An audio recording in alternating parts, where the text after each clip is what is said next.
ॐ अज्ञानतिमिरान्धस्य ज्ञानाञ्जनशलाकया चक्षुरुन्मीलितं येन तस्मै श्रीगुरुवे नमः। जय श्री कृष्ण चैतन्य प्रभो नित्यानंद श्री अद्वैत गदाधर श्रीवासादि गौर भक्तवृंद।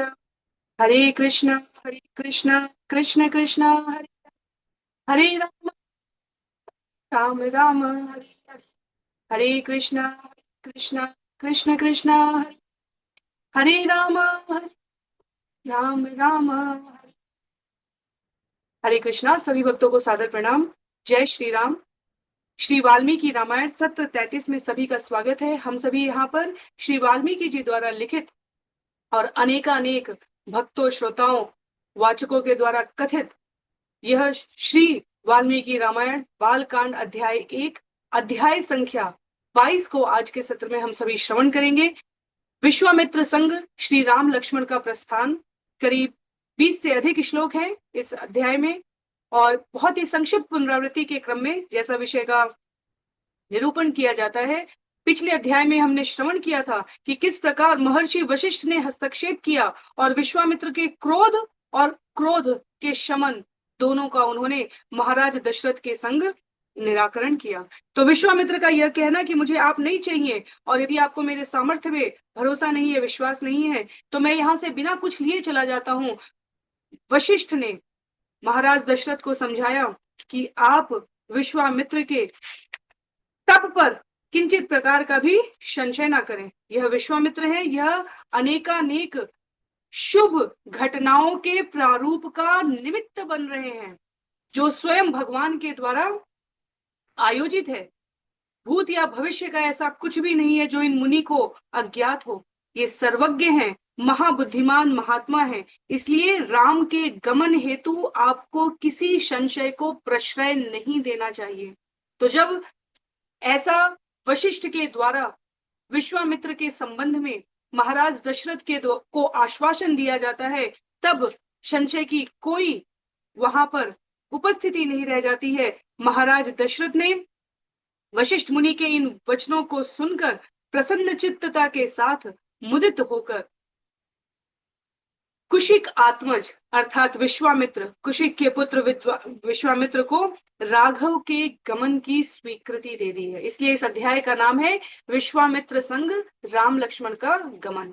तो जिनके पास पुस्तक है, मेरा अनुरोध रहेगा कि आप पुस्तक का प्रयोग करें। अन्यों के लिए मैं यहाँ स्क्रीन पर श्लोक प्रस्तुत करने का प्रयास करूंगी।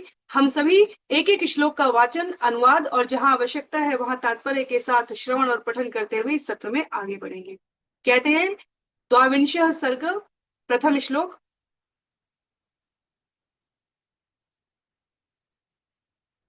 तथा वशिष्ठे ब्रुवती राजा दशरथः सुतं प्रहष्टवदनो रामम् आजुहाव सलक्षणम्। वशिष्ठ मुनि के इस प्रकार संबोधन के पश्चात प्रसन्न मुख के साथ महाराज दशरथ ने अपने पुत्र राम को लक्ष्मण सहित आमंत्रित किया, बुलाया। तो राजा हृदय से प्रसन्न थे भगवान राम को विदा करने के इस अवसर पर। उन्होंने लक्ष्मण को भी बुलाया और आचार्य इसके तात्पर्य में कहते हैं उन्हें ज्ञात था कि वे दोनों अवियोज्य हैं, एक दूसरे से अलग नहीं रह सकते। जैसा कि हमने 2 अध्याय पूर्व श्रवण किया था, महाराज के चारों पुत्रों को एक संग सुलाने पर ही जब उनके चिल्लाने की, रोने की, बाल्यकाल की उन चित्कारों में जब लक्ष्मण अलग हैं और शत्रुघ्न अलग हैं राम और भरत से, और माताएं चिंतित हो जा रही हैं, उस अवसर को स्मरण किया महाराज दशरथ ने यहाँ पर कि राम के बिना लक्ष्मण और लक्ष्मण के बिना राम नहीं रह सकते, भरत के बिना शत्रुघ्न और शत्रुघ्न के बिना भरत नहीं रह सकते। इसलिए अवियोज्य, जो अलग ना हो सके, ऐसे राम और लक्ष्मण को उन्होंने बुलाया।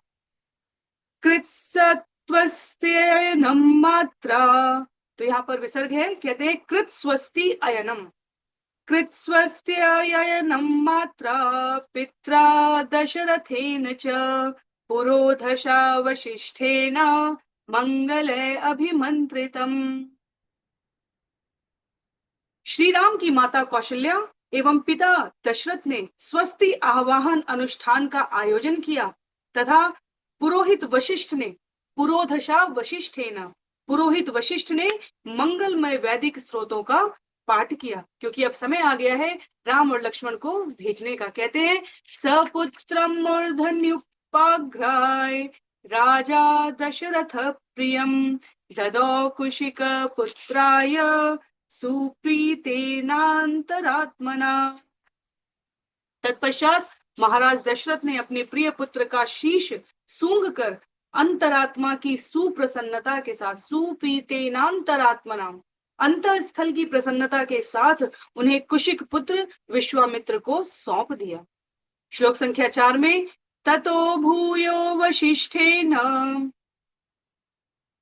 मंगले अभिमंत्रितम आदाय विप्रोहिष्टो भूत्री दशा विज्वरा भवन। कहते हैं यहां पर वशिष्ठ ने पुनः मंगल में वैदिक मंत्रों का पाठ किया। विप्र विश्वामित्र राम लक्ष्मण को स्वीकार करके प्रसन्न हुए, देवता गण को चिंता मुक्त करते हुए अब यहां से प्रस्थान करने वाले हैं। ततो वायु सुख स्पर्शो विरजस्वको ववो तदा विश्वामित्र गतं रामं दृष्ट्वा राजीवलोचनम् पुष्पवृष्टिं ह्यत्यासि द्वे दुन्दुभिः अश्विने शंख दुन्दुभि निर्घोष प्रयाते तु महात्मनि। विश्वामित्र के अनुगत राजीव लोचन राम को देखकर उस समय सुख स्पर्श, स्पर्श में सुखदायिनी विरज धूल से मुक्त वायु बहने लगी, अर्थात मंद सुमंद गति से सभी के हृदयों को आलोकचित्त कर देने वाली सुंदर वायु वहां पर प्रवाहित होने लगी है।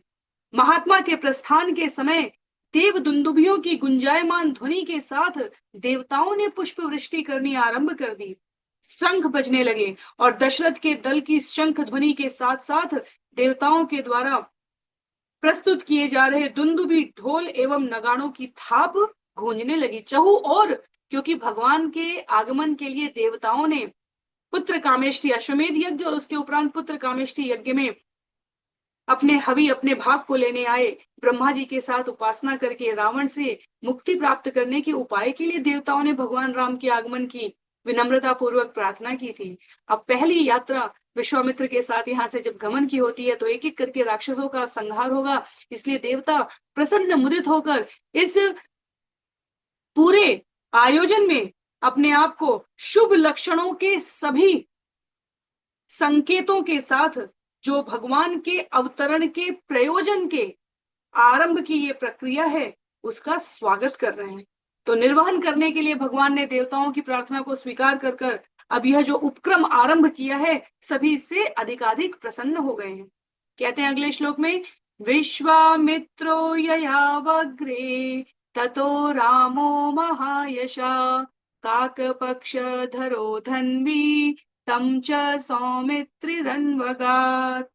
विश्वामित्र आगे आगे चले, उनके पीछे धनुष से सुसज्ज काक पक्षधारी महायशस्वी श्री राम चले तथा सुमित्रा पुत्र सौमित्री अन्वगात उनका अनुगमन करते हुए बढ़ते हैं।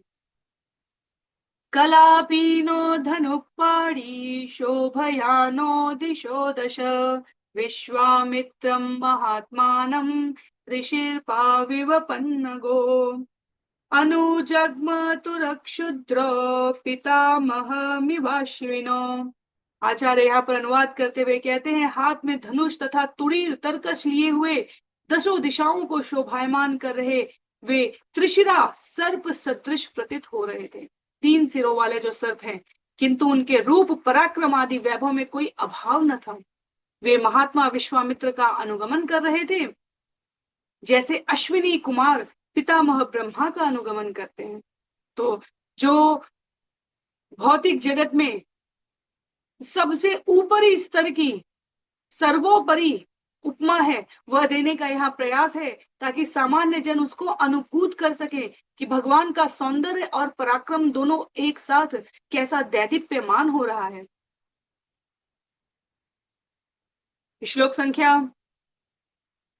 के क्रम में आगे बढ़ते हुए कहते हैं आचार्य यहाँ पर, तदा कुशिक पुत्रम तु धनुष्पाणि स्वलंकृतो बद्ध गोधांगुलित्राणो खड्वन्तो महाद्युति कुमारो चारुवपुषो भ्रातरो राम लक्ष्मणो अनुयातो श्रियाजुष्टो शोभयेतामनिन्दितो स्थाणुं देवमिवाचिन्त्यं कुमार विवपावकी अध्यर्यय योजनं गत्वा सरय्यवा दक्षिणे तटे। अनुवाद के रूप में यहाँ उल्लिखित है आचार्यों के द्वारा, तदंतर उसके उपरांत हाथ में धनुष लिए हुए, त्वचा रक्षित भुजाओं एवं अंगुलियों में खड़ग धारण किए हुए, सुअलंकृत एवं महाद्युतिमान आकर्षक रूपवान किशोर भ्राताओं राम तथा लक्ष्मण ने अचिंत्य वैभवशाली महादेव रुद्र प्रतीत होते हुए, महादेव के समान स्थाणुदेव, यहाँ शब्द प्रयोग हुआ है स्थाणु देवमिवाचिन्त्यम, स्थाणु देव प्रतीत होते हुए, कौन? महादेव रुद्र के समान विश्वामित्र का उन्होंने अनुसरण किया है। वे श्री विशेष शोभा एवं दीप्ति से शोभायमान थे तथा अनिंदित हर प्रकार की निंदा से परे अग्निदेव के दो पुत्रों के सदृश प्रतीत हो रहे थे। तो ये हमारे लिए यहाँ महत्व की बात है। विश्वामित्र शब्द का अर्थ ही है कि वह विश्व के मित्र हैं। श्रुति में भी आचार्य लिखते हैं, इसका वर्णन आता है, विश्वामित्र वास्तव में जगत के कल्याण से देवताओं के प्रयोजन को सार्थक करते हुए भगवान के अवतरण के इस निर्वहन कार्य का आरंभ करने के निमित्त बनते हैं। यहाँ पर करीब अयोध्या से 6 कोस दूर सरयू के दक्षिण तट पर पहुंचते हैं, तो इसे यहाँ पर करीब 1.5 योजन कहा जा रहा है। आगे इस यात्रा में बढ़ते हुए कहते हैं, रामेति मधुराम वाणी विश्वामित्रो अभ्यभाषत गृहाण वत्स सलिलम मां भूतकालस्य पर्यय। जब 1.5 योजन चल लिए तब श्री विश्वामित्र जी ने मधुर स्वर में राम शब्द का उच्चारण किया। और क्या कहा? राम के उच्चारण को आचार्य कहते हैं कि श्रवण और वाचन दोनों में समान प्रकार की प्रसन्नता अनुभूत होती है, क्योंकि राम शब्द के अर्थ में नामकरण संस्कार के समय हमने श्रवण किया, रमण करने वाला, जो मधुर लगे, जो सदैव प्रिय लगे। विश्वामित्र राम मधुर वाणी में उच्चारण करने के उपरांत कहते हैं, प्रिय वत्स, आचमन हेतु जल ग्रहण करो, विलंब ना करो, मुझसे इन मंत्रों को स्वीकार करो। तो 2 मंत्र यहाँ पर अब देने जा रहे हैं विश्वामित्र, जिसे बला एवं अति बला कहा जाता है। उसके बारे में यहाँ पर कहते हैं, मंत्र गामम गृहाणम त्वम बलामति बलाम तथा न श्रमो न ज्वरो वाते न रूपस्य विपर्यय। क्या है वो? बला अति बलाम तथा। इन मंत्रों को आचमन लेकर इन मंत्रों को मुझसे ग्रहण करो, और इसका परिणाम क्या होगा? न तुम्हें श्रम की अनुभूति होगी और न ही तुम्हें किसी प्रकार का ज्वर आएगा। न श्रमो न ज्वरो वाते न रूपस्य विपर्यय, और न ही किसी भी प्रकार से तुम्हारा रूप विकार होगा। तो मंत्रों की ये सामर्थ्य है, ये शक्ति है। आचार्य जब दोनों बालकों को अयोध्या से 1.5 योजन दूर ले आए हैं, 6 कोस यहाँ पर उल्लेख आता है, तब वह उन्हें बला और अति बला, क्या परिणाम होगा? थकान नहीं होगी, तुम्हें कभी बुखार, ज्वर की किसी प्रकार की अस्वस्थता नहीं आएगी, और तुम्हारे रूप को कभी कोई हानि नहीं होगी। न च सुप्तम प्रमत्तम वा धर्षि यश्यन्ति नैवृता न वाह्यो सदृशे वीर्यो पृथ्वीयामस्ति कश्चन। कहते हैं यहाँ पर, यदि तुम सुप्त अवस्था या सावधान भी रहोगे तब भी राक्षस तुम पर विजय नहीं प्राप्त कर सकते। बाहुबल के इस पराक्रम में तुम्हारे सदृश पृथ्वीयामस्ति कश्चन, इस पृथ्वी पर न बहवो सदृशो वीर्य, कोई और दूसरा नहीं हो पाएगा। मात्र इस पृथ्वी पर क्या, त्रिषु लोकेषु वे राम न भवे सदृशस्तव न सौभाग्ये न दाक्षिण्ये न ज्ञाने बुद्धि निश्चय। इस धरती पर ही नहीं अपितु तीनों लोक में तुम्हारे सदृश कौन नहीं होगा। किससे? इस बल और अति बल के सामर्थ्य से। कोई तुमको नहीं परास्त कर पाएगा। अपितु न सौभाग्य न दाक्षिण्य न ज्ञाने बुद्धि निश्चय। इस बला तथा अति बला के पाठ से जगत में सौभाग्य, सौंदर्य, सामर्थ्य, ज्ञान, बुद्धि, निश्चय, इन सब में तुम्हारे समान कोई नहीं हो पाएगा। नोत्तरे प्रतिवक्तव्ये समो लोके तवानघ एतद् विद्या द्वये लब्धे भविता नास्तीति समः। तो कोई भी किसी प्रश्न का उचित उत्तर तुमसे अधिक सामर्थ्य के साथ नहीं दे पाएगा। इन दोनों विद्याओं की प्राप्ति पर तुम्हारे समान वास्तव में अन्य कोई नहीं रहेगा। इसलिए जब हम देखते हैं कि विश्वामित्र यहाँ पर संतानों को मांग रहे हैं दशरथ से, और हमें लगे कि ऐसे यज्ञ का, तप क्या, पराक्रम का क्या हेतु जब वो राक्षसों को परास्त न कर सके, विश्वामित्र करने में समर्थ है, तथापि वह भगवान की योजना में निमित्त के रूप में कार्य करते हैं, सेवक के रूप में, स्वयं स्वामी बनकर नहीं। साधु सनातन पद्धति में कभी कुछ लेता नहीं है, लेता है तो जगत कल्याण के लिए लेता है, पर देने के लिए वो अपना सर्वस्व न्योछावर कर देता है। विश्वामित्र के पास वो मंत्र तंत्र की शक्ति है जिसके आधार पर वो भगवान को कह सकते हैं कि तुम्हारी कोई समता नहीं कर सकेगा। आगे कहते हैं, बला चाति बला चैव सर्व ज्ञानस्य मातरो शुद्धि पासेन ते राम भविष्येते नरोत्तम। कहते हैं यहाँ पर बल तथा अति बला सर्व ज्ञान की माता अर्थात कारण स्रोत है। हे नरोत्तम, हे राम, हे राघव, पथ में जब तुम बला तथा अति बला का पाठ करोगे, छुट्टी पासे नते राम भविष्येते नरोत्तम, तब तुम्हें कोई क्षुधा की, पिपासा की, भूख की, प्यास की कोई अनुभूति नहीं होगी। ये सभी विद्याओं में सर्वोत्तम है। बलामति बलाम चैव पठतस्तत्त्व राघव विद्या द्वयं धियानि यशश्चाप्यतुलं त्वयि। इसलिए हे रघुनंदन, सर्वलोक की रक्षा हेतु इन्हें ग्रहण करो। जब तुम इन दोनों मंत्रों का पाठ करोगे तब तुम अतुलनीय यशस्वी हो जाओगे।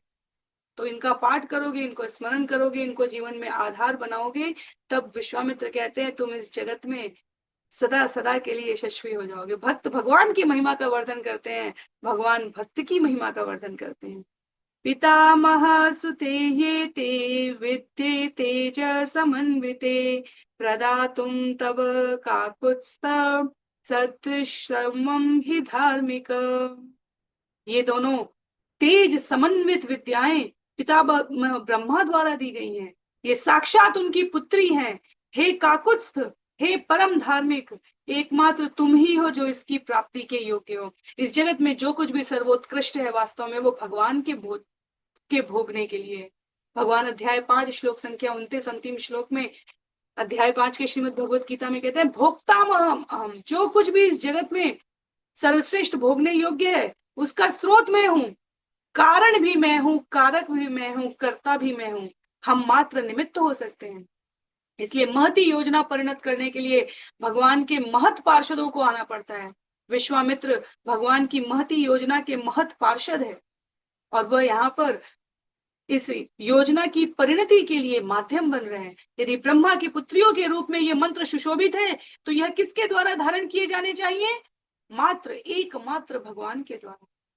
आगे है, कामं बहुगुणा सर्वे त्वय्येते नात्र संशय तपसा संभूते चैते बहुरूपे भविष्यत। जिन बहुगुणों का यहाँ पर उल्लेख किया गया है, वास्तव में अब विश्वामित्र कहते हैं, वास्तव में ये सब तो तुम में पहले से विराजमान है, पर्याप्त रूप में विद्यमान है राघव, इस विषय में कोई संशय नहीं है।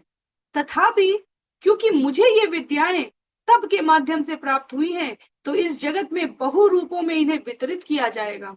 तो जब सेवक कुछ भी प्राप्त करता है इस जगत में भगवान के द्वारा दिए गए ऐश्वर्य के सामर्थ्य से, तो वह पुनः इसे भगवान को समर्पित कर देता है। इसे कृष्ण भावना भावित कर्म कहते हैं। विश्वामित्र ने इसे तब से प्राप्त किया है और विश्वामित्र कहते हैं, भगवान ये आपका ही है, तेरा तुझको अर्पण, क्या लागे मेरा, ये मैं आपको पुनः समर्पित करता हूँ आपकी प्रसन्नता के लिए। आपने जब जहां मुझे निमित्त बनाकर इसका प्रयोग करने के लिए नियुक्त किया है, मैंने किया, पर क्योंकि अब आप इस जगत में मनुष्य रूप में अपने कार्यों को परिणत करने वाले हैं, तो मैं आपको इन्हें पुनः समर्पित करा। प्रतिदिन का हमारे जीवन का कार्य व्यवहार का जो सार है वो विश्वामित्र यहाँ दिखा रहे हैं। भगवान के ऐश्वर्य के अंश के रूप में हमें बुद्धि मिली है, वाणी मिली है, हमें विद्या प्राप्त हुई है, हमें सामर्थ्य किसी भी तरह का मिले, हमें समृद्धि मिले, उसका सर्वाधिक उचित उपयुक्त प्रयोग है कि उसे पुनः भगवान को समर्पित कर दिया जाए। धन भगवान की सेवा में प्रयोग होना चाहिए। सामर्थ्य, शारीरिक बल, विद्या, सौंदर्य, वाणी, जो भी हम इंद्रियों में अपने आप को दक्ष मानते हो, वह सब भगवान की सेवा में प्रयोग होनी चाहिए। इसलिए कहते हैं आगे कि मैंने तब से प्राप्त किया और बहु रूप में इस जगत में आपके माध्यम से मैं इसे वितरित कर रहा हूं भगवान। ततो रामो जलम स्पृष्ट्वा प्रहृष्ट वदनं शुचि प्रतिजग्राह ते विद्ये महर्षे भावितात्मना। इसके पश्चात भगवान श्री राम ने प्रसन्न मुख से आचमन किया। स्वयं को शुद्ध करने के उपरांत उन्होंने भावितात्मना परमात्मा पर ध्यान करने वाले महर्षि से उन दोनों विद्याओं को प्राप्त किया, ग्रहण किया। तो भगवान ने सदैव जो भगवान की सेवा में लगे हुए विश्वामित्र हैं, भवितात्मनः, उनसे स्वीकार किया है, परमात्मा पर ध्यान करने वाले। विद्या समोदितो राम शुशुभे भूरि विक्रम सहस्त्र रश्मि भगवान शरदी इव दिवाकर। इन दोनों विद्याओं को प्राप्त करने के उपरांत प्रचंड पराक्रम से युक्त श्री राम सहस्त्र शरतकालीन रश्मि की भांति शोभायमान हो रहे थे। तो भगवान ने जैसे इन मंत्रों को स्वीकार किया, सामान्य जन इसको अनुभूत कर सके, इस अर्थ में यहां बताते हैं कि उन्होंने कैसा अनुभव किया, जैसे कि सहस्त्र शरतकालीन किरणों से युक्त शक्तिशाली दिवाकर सूर्य यहां पर शोभायमान होने लगा हो। अंतिम कुछ श्लोक है इस अध्याय के। कहते हैं आचार्य यहाँ पर, गुरु कार्याणि सर्वाणि नियुज्य कुशिकात्मजे उषुस्ताम रजनीम तीरे सरैवासु सुखम त्रय। अपने गुरु कुशिकात्मज के प्रति श्री राम द्वारा अपने कर्तव्यों को पूर्ण करने के उपरांत उस रात्रि तीनों ने वहीं सरयू नदी पर के तट पर सुख पूर्वक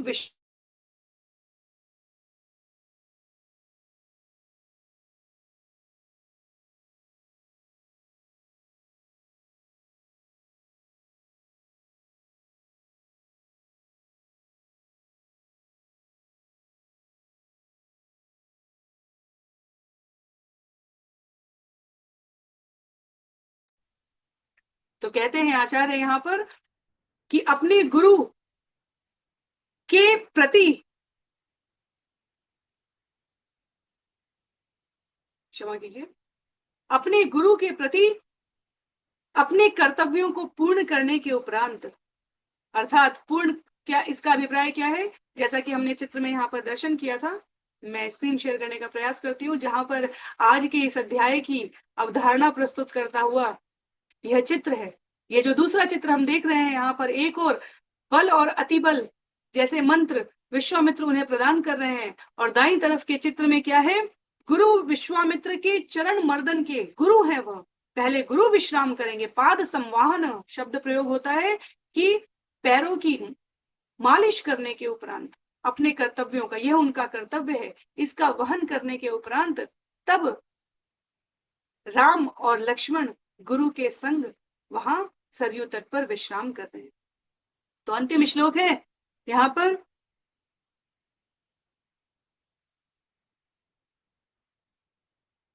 इस अध्याय का, कहते हैं दशरथ नृपसूनुसता